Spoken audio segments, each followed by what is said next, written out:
Panalangin kay San Agustin. O San Agustin, pinili ka ng amang lumikha upang maging guro ng pag-ilaw ng mga mangangaral at mag-aaral, pantas ng simbahan, haligi ng Santa Iglesia, tagapagtanggol ng pananampalatayang Kristiyano at kalasag laban sa mga kaaway. Hayaan mong matularan ko ang iyong halimbawa ng pagbabalik loob sa Diyos upang ako rin na makatamasa ng tuwid na landas tungo sa kaginawahang walang katapusan, upang ang puso ko ipamahayan ng banal na Santatlo.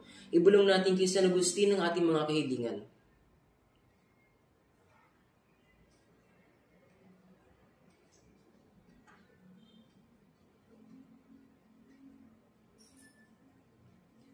Naway sa buhay ko ang halimbawa mo aking patronong San Agustin upang ang aking napapagal na puso'y makasumpong na kapayapaan at magalak sa pag-ibig na nag-iisang Diyos. Amen. San Agustin, mahal naming patron, ipanalangin mo kami. Bago magwakas ang araw na ito, atin siyang awitan ng happy birthday.